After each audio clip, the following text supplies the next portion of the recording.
여러분, 한 주간 동안 평안하셨습니까? 네, 우리 교우들의 얼굴이 마스크 뒤에 감춰져 있지만 이렇게 배우니 여러분들의 한 주간의 삶이 하나님의 은혜로 복되고 평안한 줄로 믿습니다. 날마다 이렇게 평안하고 날마다 복되고 날마다 은혜로 충만하고 날마다 우리의 삶에 공고함이 없으면 더 바랄 나위가 없겠지만 참 안타깝게도 우리가 살다 보면 그러지를 못할 때가 있습니다. 또 어떤 일에는 참 좋은 일을 만났는데 또 너무나도 기쁜 일을 만났는데 곧 이어서 어려움이 닥치는 그런 일들도 있지요. 사자성어 중에 호사다마라고 하는 말이 있습니다. 들어보신 적이 있으신가요? 예, 호사다마는 그 한자를 보니까 이렇게 되어져 있어요. 좋을 호에 일사 만을 다해 마귀 마자를 쓴다고 합니다.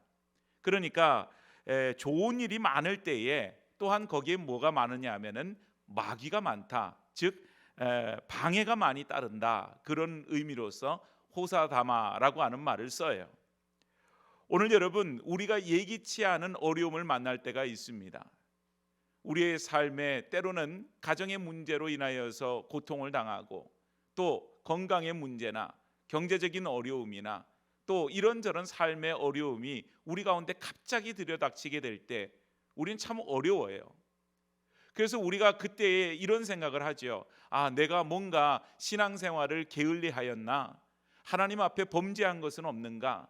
그래서 내 삶에 지금 이런 어려움과 곤란을 당하는 것이 아닌가?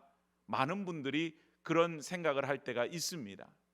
물론 여러분, 하나님께서 우리를 사랑하셔서 하나님의 자녀, 하나님의 백성으로 살기를 원하시기 때문에 징계를 하시고 채찍을 드실 때가 있지요. 그러나 우리가 당하는 모든 어려움과 환난과 고난들이 우리로 인하여서, 즉 우리의 연약함이나 우리의 죄악됨이나 우리가 신앙생활에 열심을 내지 않았기 때문에 오는 그런 결과는 아니라고 하는 사실이에요. 우리가 살다가 우리가 의도하지 않아도 우리에게 원인이 없어도 인생의 파도가 덮칠 때가 있다고 하는 것입니다. 여러분, 바닷가 나가서 거닐어 보면 파도라고 하는 것이 그렇잖아요. 내가 오지 말라고 한다고 해서 파도가 안 오는 것도 아니고, 그리고 내가 지나가면 그냥 그 파도는 이유 없이 까닭 없이 나에게 닥치게 되고, 때로는 그곳으로 말미암아 옷을 버리거나 신발을 버리는 그런 일들도 있게 되지요. 오늘 여러분 본문을 보니까 바로 호사다마, 우리의 삶에 예기치 않은 어려움, 그런 사건이 나옵니다. 갈릴리 가나에 혼인잔치가 있었다 그래요. 이스라엘 백성들의 혼인잔치는 오늘 우리가 우리나라에서 이렇게 진행하는 것처럼 단지 몇 시간 동안 그저 혼인 예식을 하고 그리고 사람들과 함께 그저 한 끼 점심 혹은 저녁 식사를 나누는 것으로 끝나는 그런 혼인잔치가 아닌, 짧게는 일주일, 길게는 2주일 동안 그 혼인잔치가 진행이 되어진다 그래요. 그러니까 일주일, 2주일 동안 그 혼인잔치에 사람들이 참여해서 먹고 마시고 잠을 자고 그 축제를 즐긴다고 하는 사실입니다. 그러니 여러분, 그 혼인잔치에 얼마나 많은 음식이 필요하고 얼마나 많은 준비들이 있어야 되겠어요. 그런데 오늘 예기치 않게 그 혼인잔치에 어려움이 닥치는데 바로 반드시 떨어지지 말고 있어야 될 그런 포도주가 떨어졌다고 하는 사실입니다. 단지 잔치 자리에 술을 마신다 이런 개념이 아닌, 포도주라고 하는 것은 이스라엘 백성들 그 지역사회에서 물이 부족하기 때문에 물 대신 음료로 마시기도 하고, 또 포도주를 통하여서 더 잔치 자리가 흥에 겹도록 만드는 그런 귀한 도구였다고 하는 거죠. 그래서 잔치 자리에 여러분 음식이 떨어진다고 하면 어떻게 했어요? 낭패 아니겠습니까? 음식이 떨어졌다, 그래서 손님을 대접할 음식이 없다, 그러면 난리가 나는 거예요. 동일한 개념에서 잔치 자리에 포도주가 떨어졌다, 포도주 대신에 물 마시면 되지, 오늘날로 말하면 포도주가 없으면 그냥 콜라나 사이다 마시면 되지, 그렇게 생각하기가 쉽지만 그러지가 않은 것이에요. 음식을 떨어진 것과 마찬가지로 이 포도주가 떨어졌다고 하는 것은 잔치를 주최하는 신랑 신부나 그 부모나 혹은 오늘 보니까 연회장이라고 하는 사람이 나오는데, 이 연회장은 잔치를 계획하고 진행하는 사람입니다.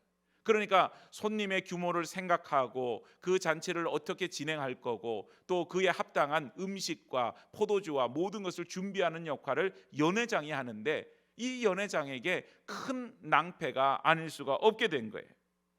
오늘 여러분, 도저히 사람의 힘으로 지금 떨어진 포도주를 어떻게 대신할 수가 없습니다. 지금처럼 뭐 전화 한 통하면 누군가가 이렇게 배달도 해주고 또 그게 안 되면 직접 마트에 가서 뭘 사오면 되는 그런 시절이 아니지 않습니까?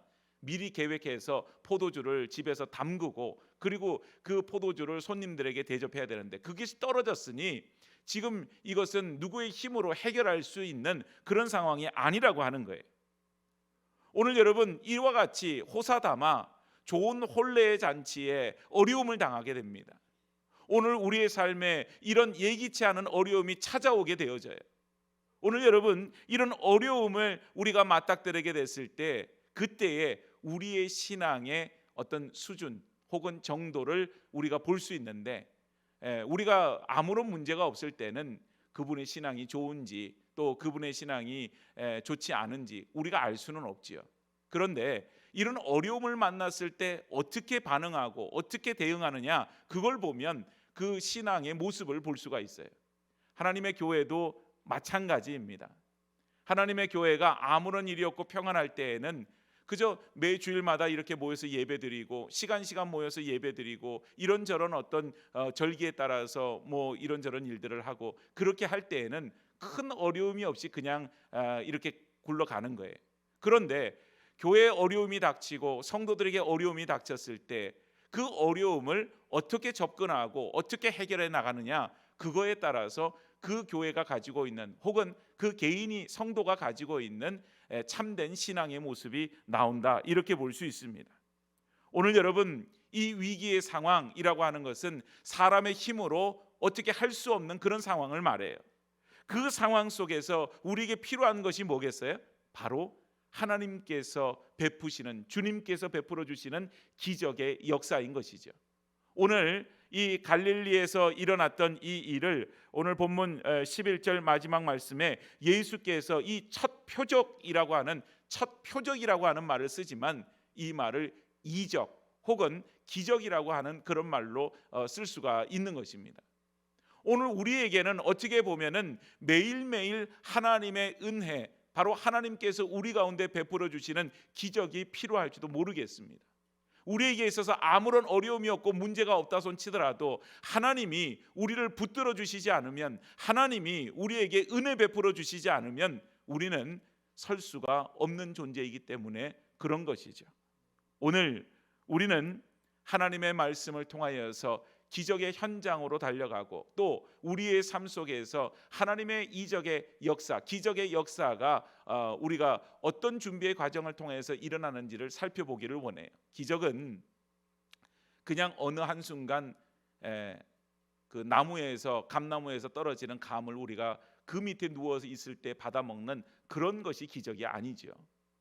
오늘 주님께서 갈릴리 가나에서 이 혼인잔치에 물로 포도주를 만드시는 그 기적의 현장을 베푸실 때도 보면 뭐 사람들에게 아무렇지도 않게 그냥 가만히 있는 가운데 그냥 주님이 손 한번 휙 져서 물로 포도주를 만드시지 않으셨던 것을 우리가 봅니다. 그래서 오늘 우리의 삶이 하나님의 기적의 자리에 있게 될 때 우리의 준비가, 우리의 마음가짐이, 우리의 자세가 거기에 합당하게 필요한 것이죠.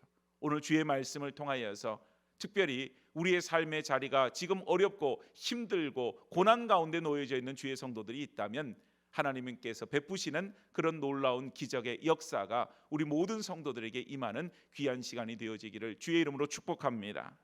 우리가 먼저 기억할 것 첫 번째는 인간의 능력에는 한계가 있다고 하는 사실입니다. 오늘 본문 3절 말씀을 다시 한번 살펴보면 포도주가 떨어진지라 예수의 어머니가 예수에게 이르되 저들에게 포도주가 없다 하니, 이렇게 말하고 있어요. 오늘 여러분, 잔치집에 포도주가 떨어졌습니다. 그런데 여러분, 이 잔치집에 포도주가 떨어졌다고 하는 것은 누가 신경을 써야 되는 문제인가 생각을 해보면 잔치를 주최하는 사람들이 신경을 써야 되는 거예요. 그렇지 않겠어요? 대접하는 사람이 신경 써야지 손님이 신경 쓸 문제는 아니라고 하는 겁니다. 그런데 오늘 이 포도주가 떨어진 것을 예수님의 어머니 마리아가 예수님께 얘기를 합니다. 잔치집에 포도주가 떨어졌다. 어떡하니? 말하자면 그거예요. 왜 이것을 주님께 말하고 있는 것입니까? 아마 예수님의 어머니 마리아는 지금 잔치집에서 뭔가 분위기가 이상한 거를 그 눈치채신 것 같아요. 거기에 보니까 사람들이 허둥지둥하고 어찌할 바를 몰라하고 이거를 어떻게 해야 될 건가 막 지금 이 잔치집이 발칵 뒤집어진 그런 모습이 있는 거죠. 그래서 이것을 예수님께 아뢰는 겁니다. 그런데 더 나아가서 예수님께 이 일을 아뢰는 것은 예수님만이 이 문제를 해결할 수 있다라고 하는 어머니 마리아의 믿음과 확신이 있기 때문에 그래요. 사람들이 자기의 힘으로 다 할 수 있을 것 같으면 굳이 예수님께 이 일을 얘기해서 예수님의 도움을 구하지는 않을 것입니다. 사람들이 할 수 없는 거예요. 어디에서 이 많은 사람들을 마시게 할 그런 잔치집에 필요한 포도주를 조달할 수가 있겠어요? 그렇게 할 수 없는 거예요. 예수님만이 이 곤란한 상황, 이 어려움의 상황, 이 잔치집의 위기를 해결해 줄 수 있는 유일한 분이다. 그래서 예수님 앞에 이 문제를 먼저 가지고 나와서 먼저 예수님께 요청하고 아뢰고 있는 것을 보게 되어집니다. 오늘 여러분, 이것이 마리아에게 대단히 중요한 일이었어요. 오늘 우리가 여러 가지 문제를 만날 때 그 문제를 해결하기 위해서 이 모양 저 모양으로 애를 많이 쓰죠. 그런데 여러분, 우리가 놓치고 있는 것이 뭐예요? 이 문제를 먼저 주님께 가지고 나와서 아뢰야 된다고 하는 사실입니다. 우리가 이것을 놓칠 때가 많이 있어요. 사람의 힘으로 노력으로 이렇게 저렇게 해보다가 안 되니까 그때서야 주님께 나와서 주님 도와주세요 그러고 요청할 때가 얼마나 많은지 모릅니다. 오늘 여러분, 주님께 이 문제를 아뢰다고 하는 것은 주님께 이 모든 문제를 맡긴다고 하는 그런 의미가 되죠. 주님이 이 문제를 해결하여 주실 유일한 분이십니다. 주님께서 해결하여 주실 것입니다. 그 믿음과 확신 속에서 주님께 맡기고 아뢰는 거예요. 잠언 16장 3절 말씀을 보면 너의 행사를 여호와께 맡기라 그리하면 내가 경영하는 것이 이루어지리라. 아멘. 이렇게 말씀하죠. 우리의 모든 것이 이루어지는 것, 때로는 내 노력이 필요하고 내 애쓰고 수고하는 것이 필요하지만 이것을 어떻게 하라 그래요? 하나님 앞에 모든 것을 맡기라. 하나님께 맡기라. 그러면 하나님께서 이 모든 것들을 이루어지게 하여 주실 것이다. 그렇게 말씀해 주고 있는 거예요. 오늘 여러분, 우리 하나님께서 어떤 분이십니까? 전지전능하신 하나님 아니세요? 전지라고 하는 것은 어떤 의미예요? 모든 것을 아시고 계신다. 전능은 모든 것을 하실 수 있는 분이시다. 사람은 한계가 있습니다. 사람은 할 수 있는 것보다 할 수 없는 것이 더 많아요. 사람은 아는 것보다 모르는 것이 더 많습니다. 그러나 우리 하나님께서는 전지전능하신 하나님이신 줄로 믿습니다. 그 하나님께서 우리의 삶의 주관자가 되시고 우리의 삶의 통치자가 되시고 우리를 나몰라라 하지 않으시고 우리가 요청할 때 기꺼이 우리의 요청을 들으시고 우리의 기도를 들으시고 응답하셔서 역사하여 주신다고 하는 사실은 어떻게 보면 그것 자체가 기적이에요. 그래서 오늘 여러분, 하나님의 기적을 우리가 경험하는 첫 번째 단추는 다름이 아닌 하나님 앞에 모든 것을 맡기는 것으로부터 시작된다고 하는 사실을 기억할 수 있기를 축복합니다.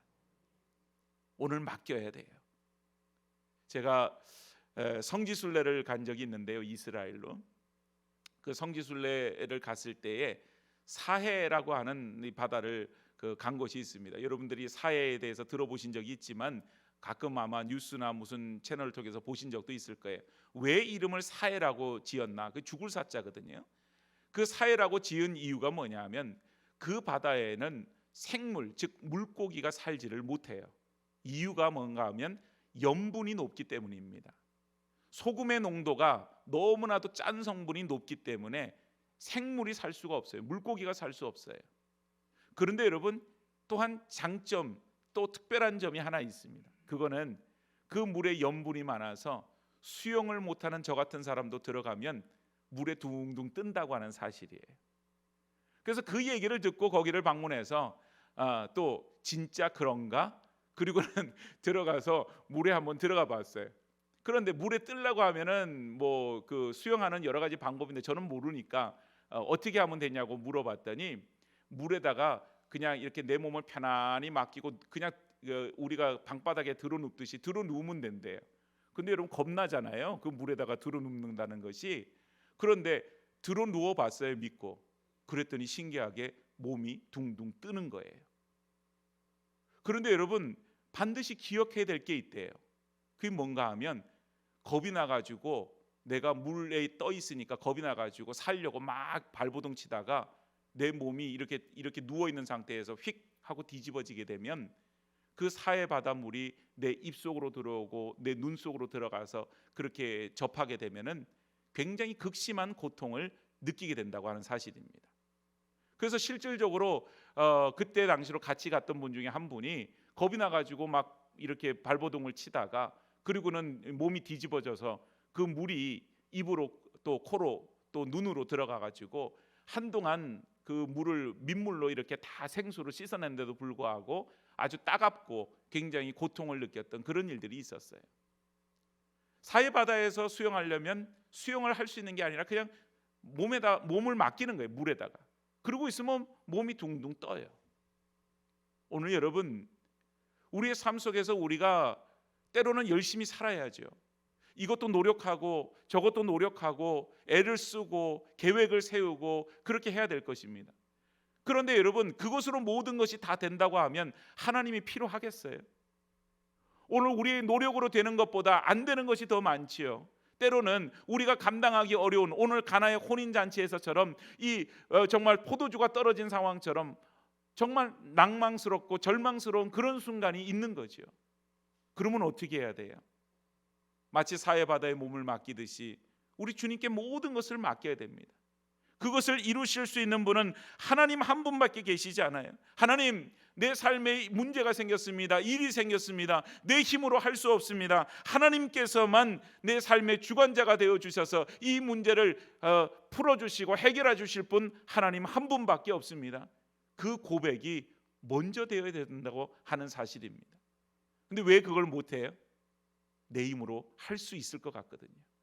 내 능력으로 할 수 있을 것 같거든요. 오늘 여러분 우리 자신을 냉정하게 보는 것, 그것이 중요합니다. 내 힘으로 할 수 있는 것보다 할 수 없는 것이 더 많다고 하는 사실을 고백하는 것이 중요해요.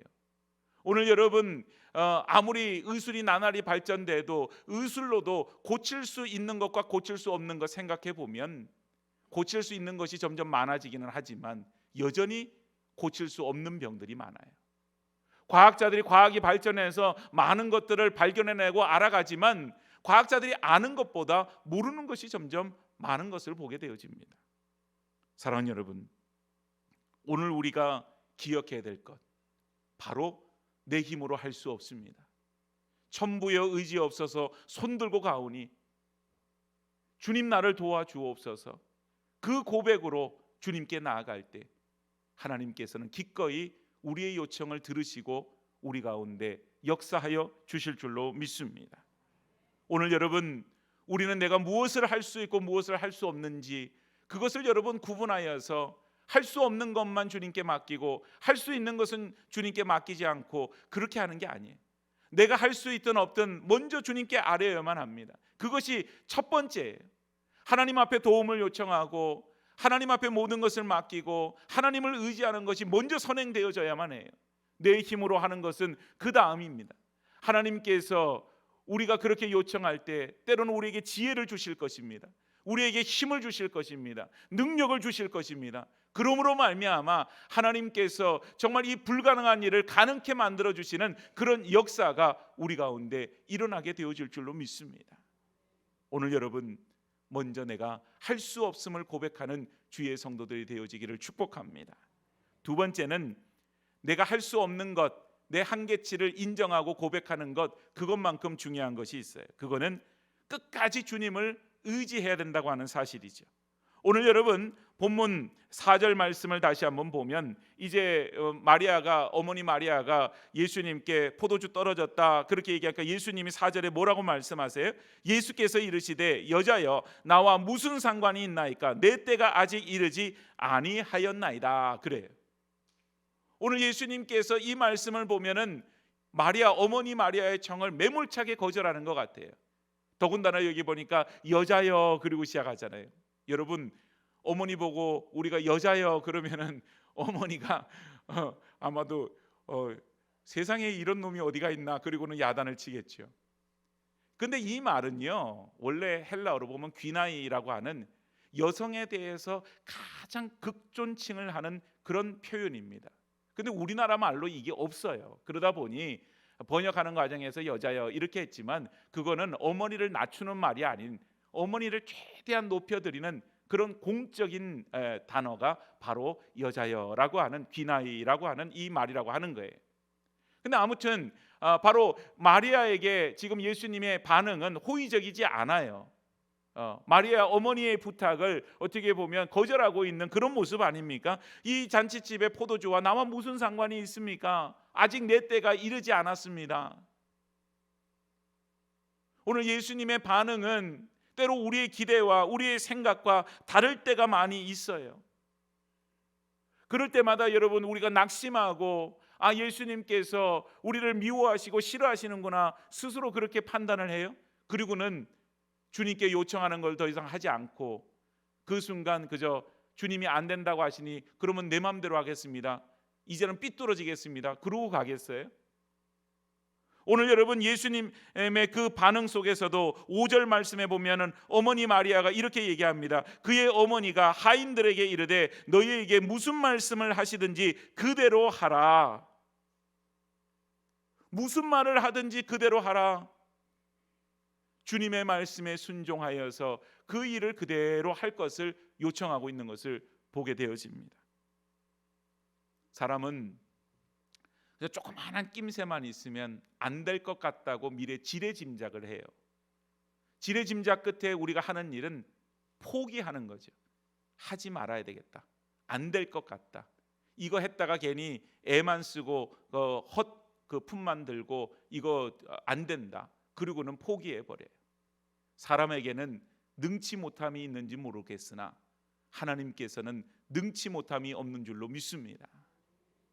오늘 여러분 우리가 하나님을 의지하는데 우리가 생각하고 우리가 판단하고 우리가 포기해요? 그것은 온전하지 않은 일이죠. 서양 속담에 포기하지 않는 개구리가 버터를 만든다 이런 얘기가 있어요. 이 말이 왜 만들어졌는가 하면은 이런 우화가 있습니다. 커다란 우유통에 개구리 2마리가 빠졌대요. 근데 그 중에 한 개구리는 이제 난 여기서 죽었구나 그리고 생각하고 도저히 여기를 뛰어넘을 수가 없으니 죽었구나 그리고 생각하고 그리고 포기하고 있다가 정말로 그 우유통에서 그냥 죽어버렸다고 하는 거죠. 그런데 또 다른 개구리 한 마리는 살려고 포기하지 않고 열심히 팔다리를 허우적거리면서 거기서 벗어나려고 애를 썼다는 거예요. 그런데 여러분 우유가 계속해서 저어지게 되면 그것이 버터가 된다는 거예요. 그러면 여러분 우유는 이 액체가 되니까는 빠지면 죽지만 버터는 고체잖아요. 딱딱한 거잖아요. 그러니까 빠져 죽지 않는 거예요. 그래서 정말 그 포기하지 않는 개구리가 버터를 만들어서 거기서 살아날 수 있다. 그거를 이제 얘기하는 서양의 속담입니다. 오늘 여러분 포기하지 마시기를 바랍니다. 우스갯소리로 그러죠. 포기는 배추 셀 때만 쓰세요. 포기하지 말고 주님께 아뢰고 주님을 의지하고 주님 앞에 우리가 이 문제를 가지고 나왔으면 주님의 뜻이 우리 가운데 이루어지도록 그저 주님께 나아가야지 우리가 가만히 보니까 안 될 것 같아서 포기하고 이래서 포기하고 저래서 포기하고 그렇게 하다 보면 될 것이 아무것도 없다고 하는 사실이에요. 그 미국의 캘리포니아라고 하는 지역은 옛날에 금광이 많았다 그래요. 그래서 서부 개척 시대 그 옛날 서부 영화가 다 금광 쫓아서 오는 그런 영화도 많았는데 거기에 어떤 사람이 금광을 하나를 돈을 주고 샀답니다. 그 금광을 샀으니 어떻게 해야 되겠어요? 금을 채굴을 해야 되잖아요. 그래서 인부를 사가지고 아주 그 몇 년 동안을 거기에 금광을 파가지고 금이 하여튼 나오기만 하면 소위 말하면 노다지, 예, 이게 노터치 아니에요? 내 거야 그건데 하여튼 금만 발견하면은 이제 말하자면 대박이 나는 거예요. 그래서 열심히 그거를 사람을 동원해서 팠는데 금이 안 나오더래요. 그래서 이 사람이 도저히 금이 안 나오니까 할 수 없다. 그리고는 싼 값에 이 금광을 다른 사람에게 팔았답니다. 그래서 그 금광을 산 사람이 또 어떻게 하겠어요? 그걸 파야 되잖아요. 금을 발견할 때까지. 그래서 사람을 사서는 그 금광을 파는데요. 금광을 판 지 얼마 안 돼서 금을 발견하게 되었어요. 근데 그 두 번째 산 사람이 얼마를 거기를 금광을 팠느냐? 불과 15cm를 더 팠대요. 15cm만 더 팔면은 금이 나오는데 그 모르죠.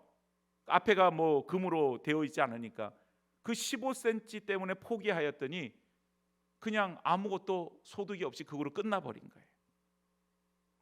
오늘 여러분, 우리가 살다 보면 또 주의 일을 하다 보면 여러 가지 장애물을 만나기 마련입니다. 그 장애물을 만날 때마다 포기한다면 하나님의 역사를 어떻게 경험하겠어요? 오늘 여러분, 우리에게 이 교육관 건축도 오랫동안 기도했지만 커다란 장애물로 여태까지 그렇게 있었죠. 그러나 여러분, 우리 성도들이 낙심하지 않고 포기하지 않고 하나님께서 이루실 것을 기대하면서 기도하였더니 하나님이 때에 지금 그 일들을 열고 계십니다.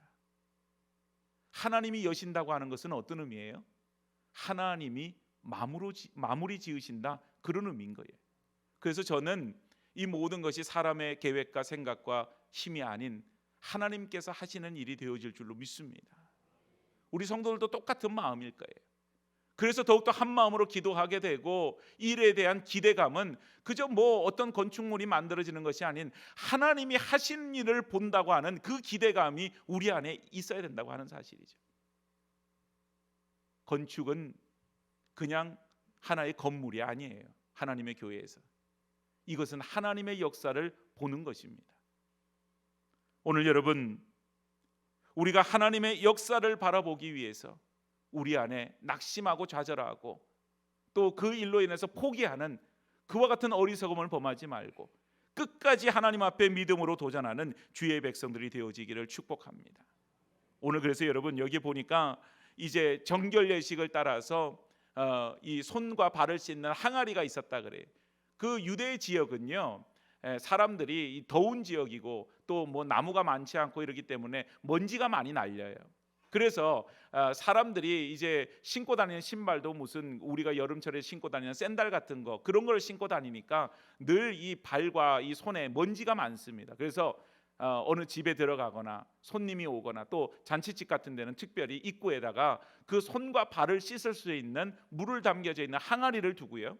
그리고는 그 손과 발을 씻는 데 도움을 주는 그런 그 종과 하인들이 그 옆에 반드시 있다고 하는 사실이에요.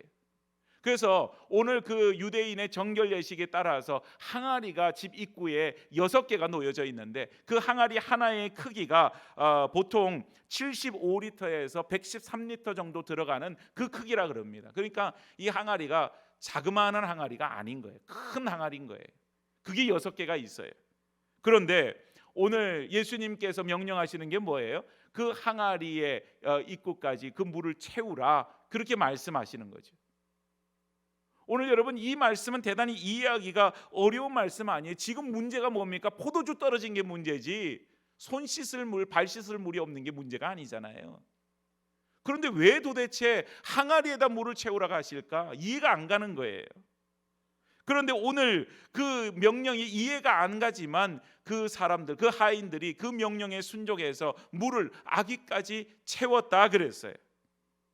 오늘 하나님의 말씀 앞에 우리가 순종하겠노라 다짐하지만 우리가요, 우리의 생각과 우리의 상식과 우리의 이성으로 이해되는 것만 순종할 때가 많이 있습니다. 그게 안 되면 순종하지 않으려고 할 때가 많이 있어요. 오늘 8절 말씀에 그 물을 떠다가 연회장에게 갖다 주어라, 주님 명령하시죠. 그리고는 하인이 그 물을 떠다 갖다 줘요. 그랬더니 그 물을 맛보고서는 깜짝 놀래죠. 여러분 생각해 보세요. 먹는 물도 아니고 손 씻을 물을 지금 포도주를 필요한 그 연회장한테 갖다 줘라. 그 연회장이 뭐고 나 지금 물 먹이는 거야? 이렇게 된다면 이게 지금 코미디죠. 그런데 예수님께서 그런 일을 하실 리가 만무하잖아요. 뜻이 있으셔서 우리에게 명령하시고 의도가 있으셔서 명령하시는데 그 명령에 순종하였더니 그것은 물이 아니라 이미 포도주로 변화되어 있던 것이었어요. 놀라운 일이었습니다. 더군다나 그 포도주의 맛을 보니 기가 막혔던 거예요.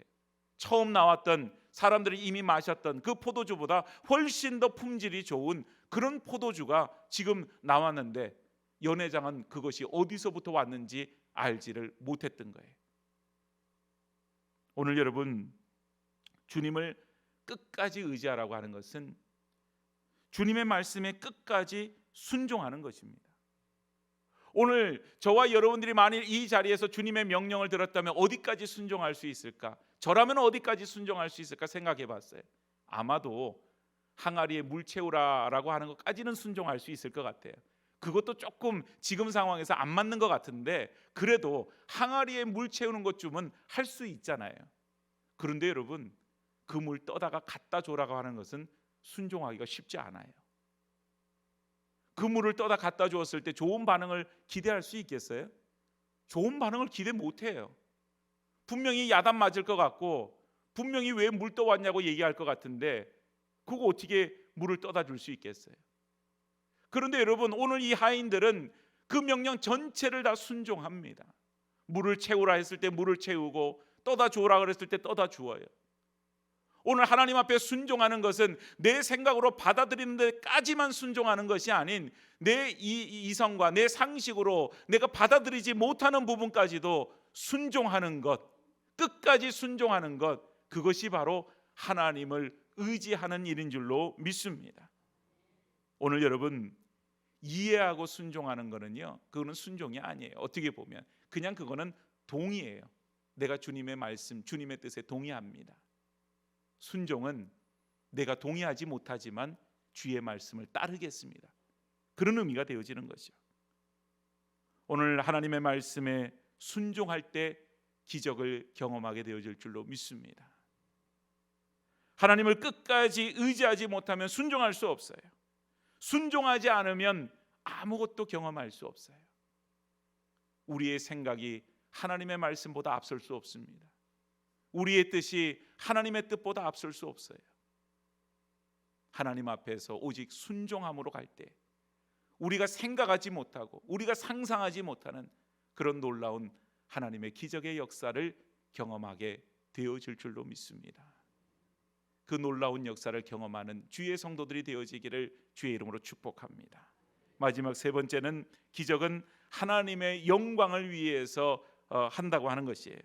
오늘 여러분, 기적을 경험한다고 하는 것은 너무나도 가슴 벅찬 일이고 너무나도 정말 감격적인 일이에요. 불가능한 일들이 가능하게 되었기 때문에 그런 것이죠. 오늘 여러분, 그런데 주님께서 우리에게 그저 너희가 감격하기 위해서 너희가 기뻐하라고 그러고 그 기적을 베푸시는 일일까요? 아니에요. 오늘 본문 11절 말씀에 여러분 뭐라고 되어 있습니까? 예수께서 이 첫 표적을 갈릴리 가나에서 행하여 그의 영광을 나타내심에 제자들이 그를 믿으니라. 하나님의 영광이, 주님의 영광이 그 기적을 통하여서 나타내기를 원하셨고 그 영광이 나타날 때 제자들이 예수님을 믿게 되는 일이 있었다라고 하는 거예요. 오늘 주님께서 우리 가운데 기적의 역사를 베푸실 적에는 우리의 문제를 해결해 주는 것도 있죠, 당연히. 그런데 여러분, 하나님의 영광을 나타내기 위해서인 거예요.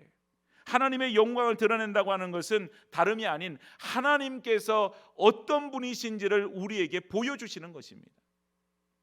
하나님이 하시면 우리가 고민하고 우리가 정말 그것 때문에 어쩔 줄 몰라 하던 그것조차도 하나님이 하시면 그거 아무것도 아니야, 그거 가르쳐 주시기 위해서예요. 오늘 여러분, 우리가 그 기적을 보고 그냥 놀라는 것으로 끝나버리고 참 신기한 일이라고 끝나버리고 그렇게 할 수 없지요. 오늘 그 일을 통하여서 예수님의 제자들이 예수님을 믿었다 그랬습니다. 오늘 여러분, 하나님께서는 늘 우리에게 하나님이 우리의 하나님 되어주시는 걸 원해요. 우리가 하나님의 백성 되는 걸 원해요. 그것은요, 하나님이 어떤 분이신지를 우리가 알게 될 때 하나님을 하나님으로 섬기는 거예요. 하나님은 우리와 같은 수준의 분이 아니죠. 하나님은 온 우주 만물을 창조하시고 섭리하시고 우리를 지으시고 우리의 삶을 주관하시고 역사하여 주시는 분인 줄로 믿습니다. 그 하나님을 만나는 것, 그것이 바로 기적이에요. 오늘 사람들은 교만하고 완악하여서 그 하나님에 대해서 외면할 때가 얼마나 많은지 모릅니다. 세상의 즐거움에 취해서 조금 좋으면은 그저 그것으로 세상의 모든 것을 얻은 모양으로 좋아하지만, 조그마한 어려움에도 우리는 낙심하고 좌절하고 실망할 때가 얼마나 많은지 몰라요. 오늘 여러분, 그렇기 때문에 주님은 우리에게 예수 잘 믿고 구원받은 백성으로 세워주기 위해서 우리 가운데 기적을 베푸세요. 오늘 그 기적을 경험하는 저희들이 그 기적의 중심이 되어지는 하나님을 만나는 것에 먼저 마음을 둬야 돼요. 기적의 어떤 사건, 기적의 일에만 마음을 두면 안 된다, 이 말이에요. 어딘가 지나가다 보니까 상가에 그 유리창에 이런 글이, 그 광고가 붙어 있어요. 미국 복권 구매 대행. 그래서 이게 뭔 소린가? 미국 복권 구매 대행. 한국 복권도 모질라서 미국 복권까지 사나? 그런데 생각을 해보니 이런 겁니다. 미국 복권의 1등 당첨 금액은 한국 복권하고 차원이 달라요. 우리나라 돈으로 많을 때는 뭐 5천억, 6천억, 7천억 막 그렇게 그 1등 당첨금이 그렇게 돼요. 관심 있으세요, 여러분? 그런데 여러분, 제가 그런 얘기를 했어요. 그 미국 복권에 1등 당첨되려면 사람이 이렇게 길을 가다가 벼락을 맞죠. 그 벼락 맞으면 어떻게 됩니까? 죽죠, 그죠? 근데 간혹 가다 보면 벼락 맞아서 사는 사람이 있어요. 그걸 보고 뭐라 그래요? 기적적이라 그러죠. 근데 그거를 10번 벼락을 맞고 10번 살아나는 확률보다 더 희박한 확률이 미국 복권 1등 당첨하는 거예요. 그렇게 희박한데 사람들이 거기에 마음을 두는구나. 그 이유가 뭘까 생각해 보면 우리가 바라는 기적은 그런 거예요. 그냥 뭔가 우리가 대가 없고 노력 없이 어떤 행운처럼 기적이 우리 가운데 탁 펼쳐지게 되면, 아, 그러면 내가 하나님 믿을 텐데, 하나님께서 어떤 분이신지를 알 텐데. 여러분, 하나님께서는 그런 기적을 베푸시는 분이 아닙니다. 또한 사람들에게 그런 기적이 나타날 때는 하나님에 대해서 관심 없어요. 오직 그 기적에만 관심을 기울일 겁니다. 만일 제가 여기서 손을 어떻게 딱 했는데 여러분들 가운데 문제들이 해결되어지고 병이 막 낫고 어떤 역사가 막 나타나면 여러분들 하나님을 보시겠어요? 저를 보시겠어요? 아마도 저를 볼 거예요. 하나님은 보이지 않아요. 그런데 하나님이 이 기적을 베푸시는 것은 무엇 때문이라고요? 하나님의 영광을 드러내기 위해서예요. 오늘 여러분, 우리의 신앙이 더 이상 나 중심이 아닌 하나님의 중심으로 옮겨가야 될 줄로 믿습니다. 조그마한 어떤 좋은 일이 생기면 그것 때문에 기뻐하고, 조그마한 어려움이 생기면 그것 때문에 힘들어하고, 계속해서 우리의 신앙이 그것 때문에 왔다가 갔다가 나 중심으로, 어린아이가 마치 기분이 좋을 때는 엄마 앞에서 빵긋빵긋 웃다가 조금 배고프고 그저 기저귀에 내 오줌을 쌌는데 그거 갈아주지 않으면 막 땡깡을 부리고 화를 내고 울고, 그렇게 하는 모습처럼 우리의 모습이 그 정도 수준에서 머물러 있어서는 안 되지 않겠어요?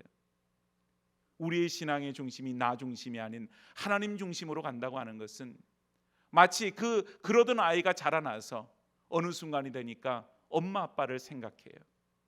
아, 엄마가 이거 하면 좋아하겠지, 아빠가 이거 하면 좋아하시겠지, 엄마가 이렇게 하면 덜 힘드시겠지, 우리 엄마 힘든데, 어느 순간에 자라서 엄마 아빠를 생각해요. 오늘 우리의 신앙이 하나님을 생각하는 신앙이 되어지기를 축복합니다.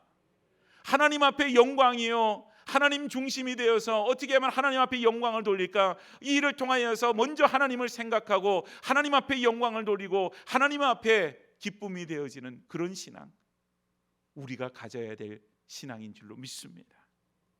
사랑하는 여러분, 우리는 하나님의 목적에 의해서 지음받은 존재예요. 하나님께서 영광을 받으시기 위해서 우리를 만드셨습니다. 오늘 그렇기 때문에 하나님은 우리와 함께하여 주시고, 우리가 문제가 있을 때 그 문제를 하나님께서 들어주시고, 하나님이 기억하시고 하나님의 때에 그 일들을 이루어 주시는 거예요. 그래서 여러분, 우리는 전능하신 하나님을 아버지라고 고백하고 부를 수 있는 것, 그 자체가 기적인 줄로 믿습니다. 하나님 앞에서 우리가 이렇게 나와 예배하고 하나님 앞에 영광을 돌린다고 하는 그 자체가 기적적인 일인 줄로 믿어요. 오늘 어떤 기적을 원하세요?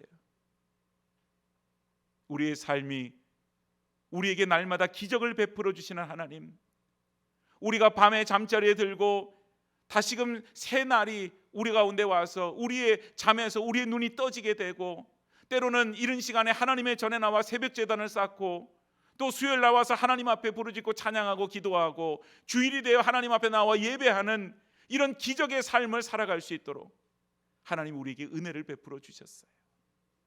오늘 저와 여러분들이 매일매일 우리 가운데 기적을 베푸시는 그 하나님을 만날 수 있기를 축복합니다.